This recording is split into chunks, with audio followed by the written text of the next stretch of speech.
So hello guys, what's up? It's me again, si Mima Alicia nyo. Tagbabalik ulit para sa ating panibagong video. So kung kahapon nga, 'di ba guys, ang topic natin ay ang paglagapak ho ng trust rating, satisfaction rating, approval rating ni Vice President Sara Duterte. Ngayon naman, ang itatakald natin ay ang mga factors. What are the main factors? What are the main reason kung bakit ho lumagapak ho ng todo itong si Vice President Sara Duterte. So ngayon guys, alam nyo naman ho yung quarter 3 ni Pangulong PBBM at ni Vice President Sara Duterte. Parehas ho silang bumaba. Just to be fair, without biases, parehas ho silang bumaba.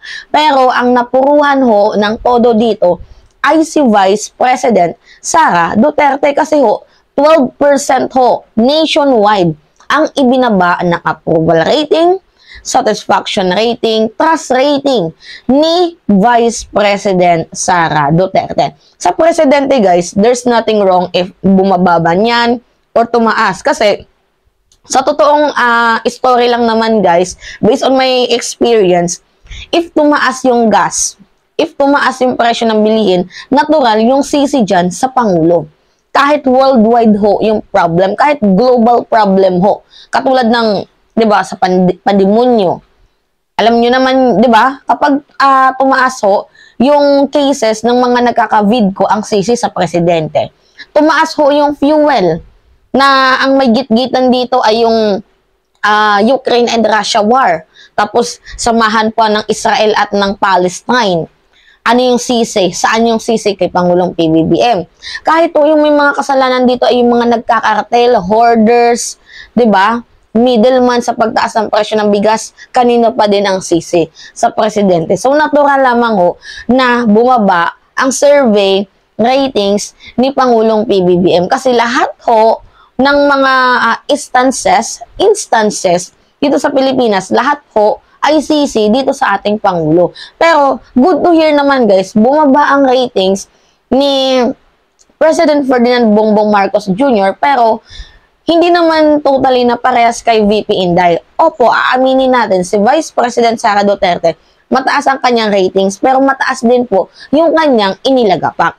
So, ngayon guys, ito yung balita kahapon bago natin sabihin kung ano nga ba yung main factors ng pagbabaho ng ratings ni Vice President Sara Duterte. Anyway, sabi dito sa balita, yan. Masyadong nakaano. Approval trust rating ni PBBM at Vice President Sara Duterte quarter 3, 2023 bumaba. So ngayon, dito muna tayo kay Vice President Sara Duterte kung bakit ho bumaba. Unang-una sa lahat, nabasa ko ho sa mga commentators sa ating YouTube channel. Nabasa ko na ang sabi nila, first things first, kaya ho bumaba ang trust ratings. Kasi trust, diba? Tiwala. Tiwala ng mga tao. Is that because dito sa issue niya sa confidential funds.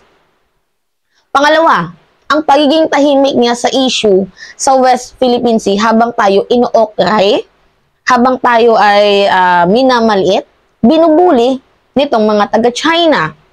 So, pangatlo, meron siyang pagkikare dito sa usapin ng giyera sa Israel at Palestine, pero wala siyang pagkikare sa usaping West Philippine Sea. So, guys, alam nyo kung maganda yung trabaho niya, sabihin na lang natin dito sa Office of the Vice President or bilang isang DepEd Secretary, kahit maganda yung trabaho niya, it will affect yung buong pagkatao niya, personality niya, dito sa confidential funds issue niya. Ang laki ng hatak, ang daming nagalit sa issue dito sa usaping confidential funds. Diba? Imagine, kahit pandemic, ang laki ng confidential funds mo, tapos kung manghingi ka ng confidential funds, dito sa administrasyon natin ngayon, ay ura-urada ka. Tapos pag hindi siya nabigyan, 'di ba? Sasabihin, kumukontra sa kapayapaan, kalaban ng bayan.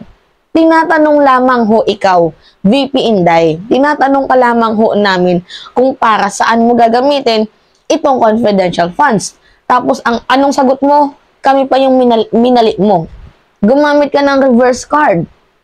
Tapos nung hindi ka nabigyan, nagsumbong ka sa tatay mo. Tapos itong tatay mo, guys, isa rin sa nakapagpabagsak sa trust rating ni Vice President Sara Duterte is yung tatay niya rin mismo. Kasi biruin mo, ginawa niyang spokesperson yung tatay niya at biglang nagbukang bibig ang tatay niya, nahulog sa sariling bunganga, sa sariling niyang pain, na ito palang confidential funds ay ginagamit nila sa pagpatay ng tao without due process. 'Di ba?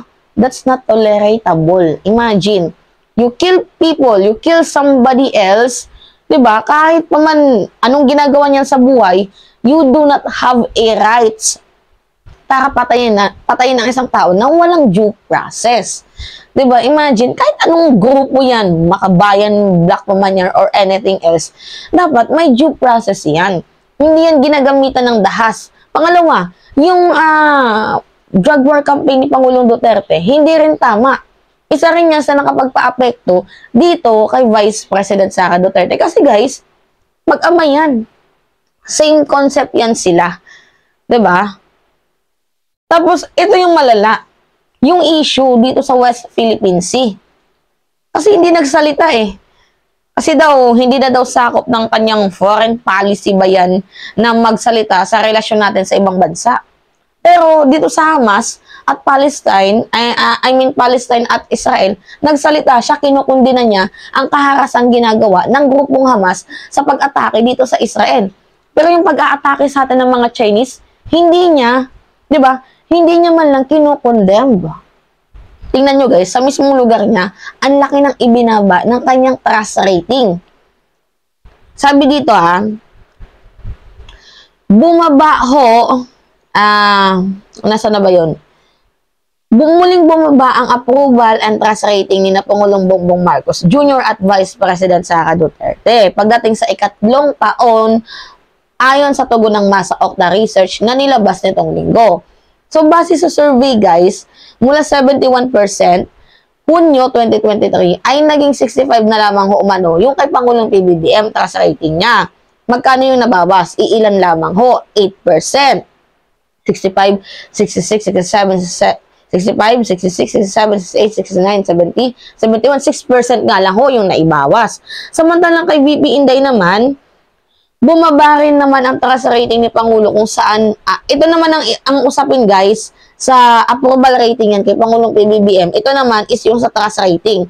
75, noong second quarter ng taon at naging 73, magkano lang yung nabawas? 2%.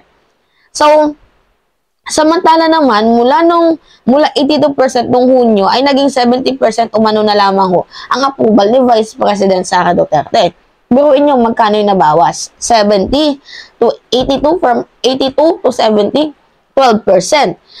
Yun ho ay galing ho sa ikatlong quarter ng 2023 ni Vice President Sara Duterte.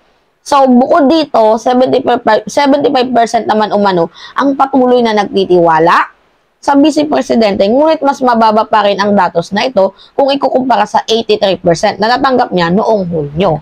So, ang nangyari kasi dito guys, mataas pa rin si Vice President Sara Duterte ngayon. Pero yung kanyang mataas sa survey, mataas din ho yung kanyang inilagapak. Yan kasi, puro yabang sa katawan. 'Di ba? Mahilig makipag-away. So yan ho yung main factor kung bakit laging bumababa, laging lagapak ang isang survey sa isang respondents dahil nga sa ginagawa nyo ding kabalbalan. So, para sa akin, yun yung mga nakita kong factors kung bakit bumaba si VP Inday. So, wag naman sana kung magtuloy-tuloy, di ba, VP Inday? Kasi alam naman namin, maasahan ka namin. Pero the point is, alam mo nang bumaba ka, wag mo nang, di ba, wag mo nang dagdagan na pababain yung approval, trust rating, at satisfaction rating mo. Gumawa ka ng mabuti. Continue to do a good deeds. Tao yan sa improvement mo. 'Di ba? Walang problema sa presidente. Ang may problema dito sa'yo kasi si PBBM madami ginagawa yan. Malamang lahat talaga sisi sa Pangulo. Ikaw, Vice President ka, medyo konti lang naman yung ginagawa mo, 'di ba? Tumulong ka na nga lang, hindi mo pa magawa ng maayos. Anong ine-expect mo? Mataas na approval rating? Trust rating? Malamang hindi. So anyway, yun lamang ho guys. At it's me again, si Mima Alicia nyo. At nagbabalik ulit para sa ating panibagong video.